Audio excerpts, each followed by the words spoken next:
Hello football tribers, welcome back to the channel. It's your usual suspect, Robert K. Sarkos. Welcome back from that action-packed weekend that was filled with plenty of action. It was a hat-trick full weekend. We had 2 hat-tricks in the weekend and a hat-trick of assists as well. So very incredible action. But we begin today's episode on a sad note after the passing of former England manager and Manchester City manager, as well as the likes of Roma, Fiorentina, Lazio, 𝐸𝐶 Eriksson. He was in charge of that England national team between 2001 and 2006. I think prior to the World Cup, then they went with Fabio Capello. Then after that, for the season of 2007-2008, he was with Manchester City, but then after left and he was replaced by Mark Hughes, a manager who I personally remember to have kicked off this Manchester City revolution that has come to its greatest heights under the charges of Pep Guardiola, in between there being Manuel Pellegrini and Roberto Mancini. So it's a sad story. He has passed on at the age of 76 due to pancreatic cancer, but may his soul rest in peace. Anyways, going into the reaction from what transpired in the weekend, like I did say, it was an action-packed filled weekend, one that kicked off at the Amex Stadium, where I thought Manchester United would beat up against Brighton, but that did not come to pass as Fabian Hassler managed to guide his Brighton side to beat up against Erik ten Hag's Manchester United by 2-1. Like I had mentioned in our preview, that Danny Welbeck, the former Manchester United striker, was capable of hurting his former bosses, and indeed it was him that opened the scoring there to put Brighton in the lead. That lead, however, was cancelled out by a deflected strike of Amad Diallo. Then Manchester United thought they had 1 or 3 points when a shot from Alejandro Garnacho was deflected into the back of the net, or perhaps tapped home, depending on how you interpret that action, by Joshua Zirkzee, but he was ruled to have been offside, so the goal did not stand and it was cancelled out as having been offside. Then in the dying minutes of the game, perhaps in what would have turned out to be the last kick of the game, Simon Adingra provided the assist as João Pedro put United to the sword, winning it late for Fabian Hassler's side by 2-1 on Saturday as we entered match day 2. Once again, I did see, I think, a couple of headlines from the English media, one saying, "New season, same old Manchester United." Well, personally, I'd expect the result to be different, but all credit goes to Fabian Hassler and his tactics and that brilliant, Brighton side that was without some of their star players like Solly March, Ivan Ferguson, Pavic Stupinan, and the likes. So, big result there at the Amex Stadium. Moving away from the Amex Stadium, Crystal Palace were beaten by 2-0 at Selhurst Park.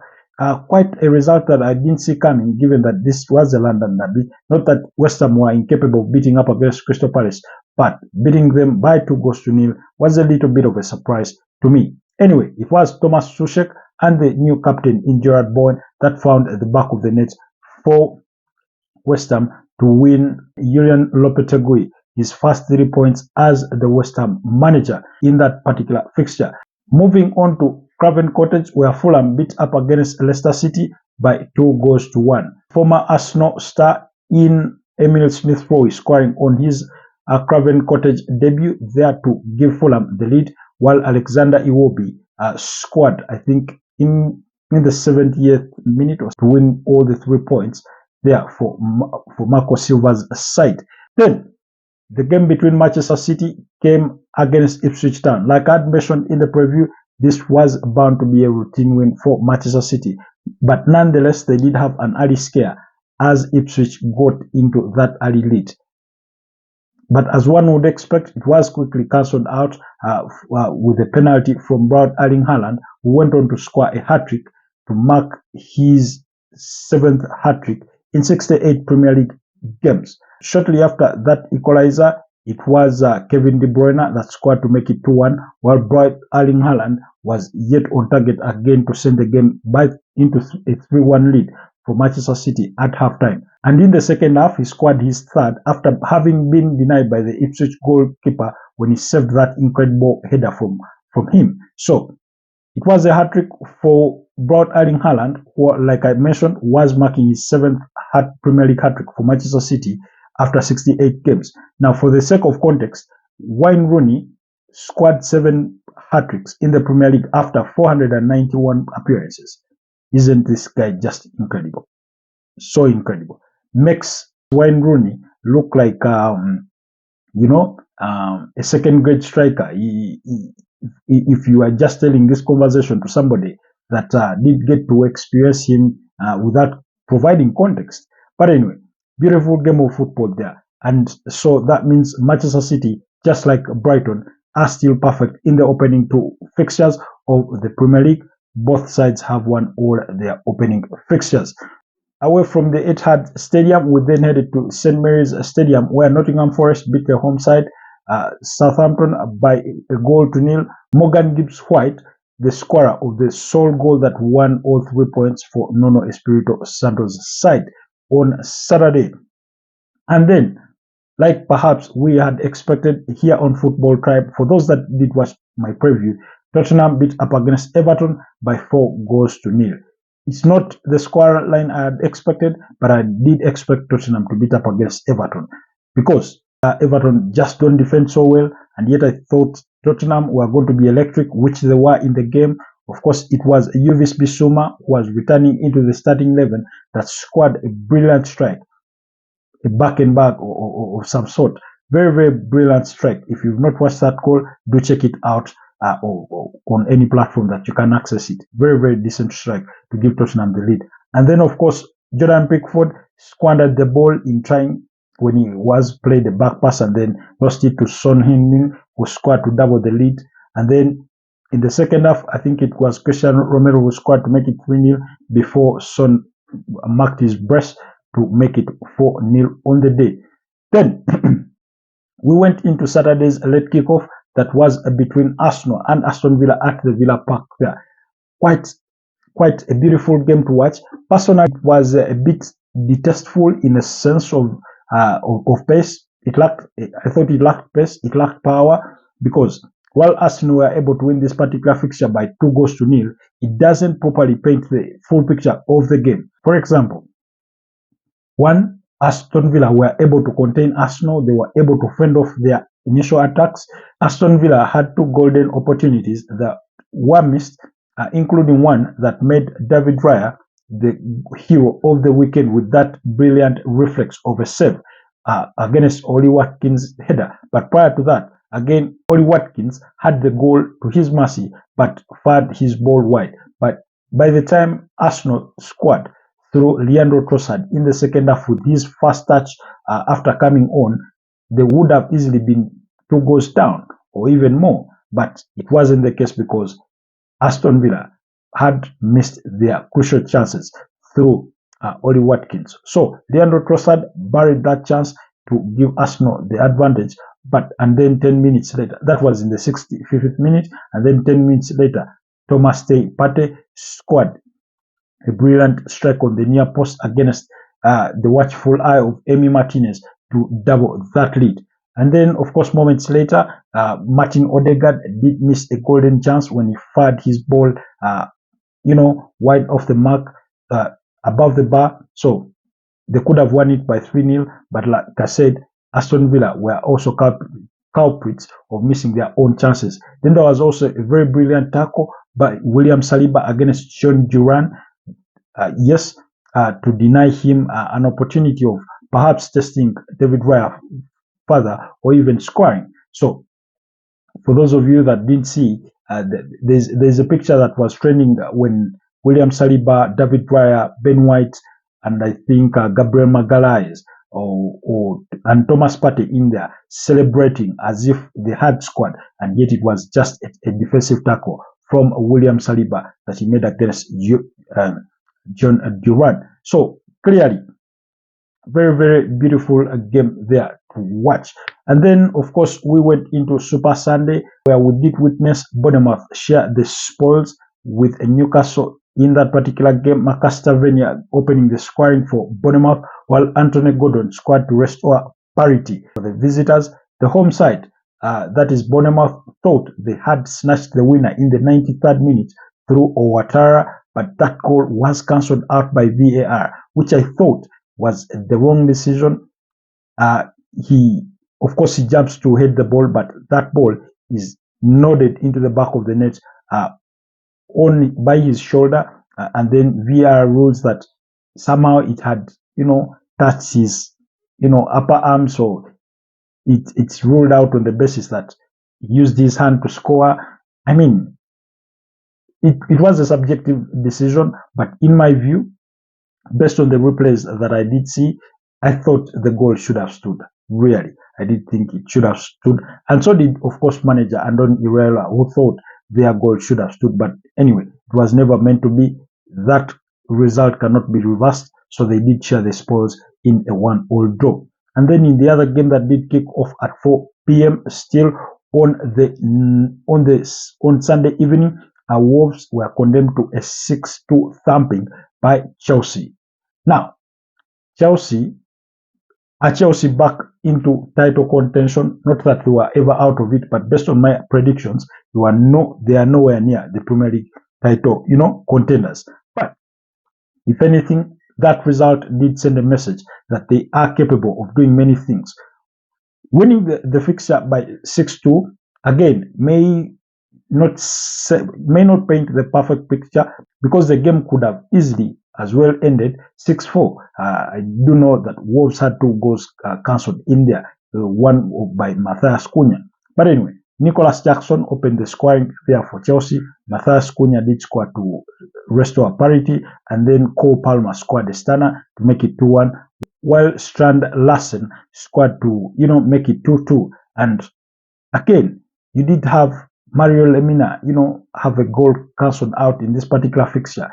So, but anyways, Noni Madueke went on a rampage and scored a hat-trick to make it 5-2, while João Felix, on his second Chelsea debut, also scored to make it 6-2. If I'm a Chelsea fan, I'll be really impressed by the performance of the night. A hat-trick of assists from Cole Palmer to Noni Madueke, who scored a hat-trick of goals there. Very, very brilliant performance there from Noni Madueke as well as Cole Palmer. Something that is well expected of him, perhaps, given his exploits last season. However, do I think that Chelsea are title contenders? It's hard to say based on just that particular result, but perhaps if they are able to be consistent and put on good performances against in the let's say the first 10 Premier League games, then we could have that conversation of them being potential title contenders overall. Nonetheless, I do think it's still too early to say. If I'm a Chelsea fan, I'll be pretty happy with the result, but also I'll be thinking we did concede way too many goals. Yes, the valid ones were just 2, but they could have easily been more. So maybe we need to work on our defense a little bit more. Maybe our midfield needs to gel a little more. But anyway, it's a new manager. So many players are new. They're going to have to get used to playing alongside each other and in the way the manager wants to play. Of course, it's a new defensive double in that back line of Levi Colwill and Wesley Fofana. So clearly they may need some bit of time to learn to work as a pair and even beyond that in terms of how they command their defense together. Anyways, I did think it was a very, very brilliant result that we did witness on Sunday. And then in the final game of match day 2, we did witness Liverpool beat up against Wolverhampton Wanderers by 2-0. An electric Ruben Diaz, counter-attack there, I think with Diogo Jota to open the scoring, while Mohamed Salah was making history when he doubled the lead for the Reds. He's been involved in 128 goals in 128 Premier League games at Anfield, scoring 93 goals and providing 35 assists. The Egyptian is simply remarkable, sensational, spectacular. All the additives and adjectives or superlatives that you may want to throw at him really deserve him. If there is any player that does not play as that doesn't play as a typical striker, but can promise to give you a 20 plus goals or even 30 goals in a Premier League season, it is no other than Mohamed Salah. Scores goals, provides the assists, and yesterday just did that, score that goal. So brilliant from the Egyptian. And I remember when I was making my season predictions, I did predict that Braut Erling Haaland would arguably walk away with the straight consecutive golden boot, but Mohamed Salah is one of those that will really push him to that line if he is to really win it for a third consecutive season. So overall, it was very entertaining football, one that I did enjoy. But beyond the results, of course, there were some questionable decisions, especially on the side that lost in Manchester United. But like I said, 4 teams are still perfect. That's Brighton, Arsenal, Man City, and Liverpool. Arsenal and Liverpool are yet to concede a goal because they've won both their fixtures by a margin of 2-0, while Man City have conceded, of course, did concede against Ipswich Town, just as much as Brighton did concede against Manchester United. Because remember, in the first game, they beat up against Everton by 3-0. Speaking matters, Manchester United, maybe, like I said, has a bit disappointed in manager Erik ten Hag, him withdrawing, Bruno Fernandes, arguably your best player who is capable of having a magical moment even on a bad day in office, and yet you're looking for a goal. So I thought that was a questionable decision. But anyways, that was all the action from the Premier League over the weekend. Action does continue next weekend on match day 3 before we head into the international break. Yes, annoyingly so.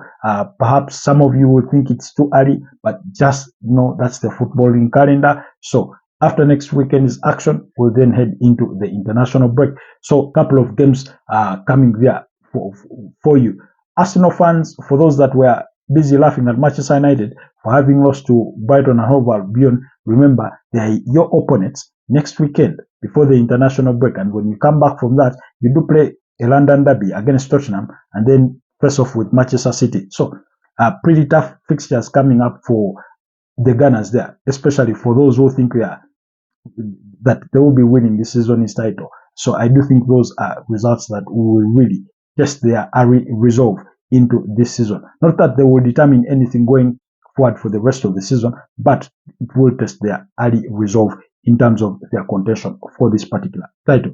So, but anyways, before I close this, just to let you know, clubs are still active in the market. The transfer window does close, I think, this week on Friday. That is when it closes. So plenty of deals will be happening. I do know that Crystal Palace are on the verge of signing 𝐵𝐷𝐷𝐿 Nketiah from Arsenal, because despite the fact that Arsenal had a deal in place with Nottingham Forest to sign the striker, but it's reported that the player and the club in Nottingham Forest could not agree on personal terms, which I said won't be an issue there for Crystal Palace. So look out for that deal. Manuel Ugarte will be coming to Manchester United, and the chances of making that deal permanent are really high should Scott McTominay leave, because I do understand Napoli have agreed a deal in principle with Manchester United worth about £25 million to sign the Scottish international, who was a target all summer for West Ham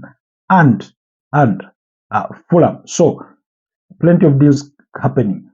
Juventus still want to sign Sancho, but as of today morning, he was being linked with a move to Chelsea in a potential swap deal for Sancho and Raheem Sterling. So a lot of things are bound to happen in these final days of the transfer window. Of course, Arsenal's Fabio Vieira is off back to FC Porto on a season-long loan. I do know that Juventus were trying to sign Francesco Conceição there from FC Porto. So plenty of deals are going to be happening. And then James Rodriguez, the Colombian international, has joined Rayo Vallecano. So I do think that's a good move for him. So plenty of things will be happening in the final days. Mikel Merino's move to Arsenal could be announced very soon. Perhaps by the time you watch this, it maybe have been announced, or maybe not, but very soon that deal will be announced. So keep your eyes glued on Football Tribe, and I'll give you the major updates still from the transfer window as things may transpire. Otherwise, have a wonderful rest of the week, and I'll see you next time. Stay blessed.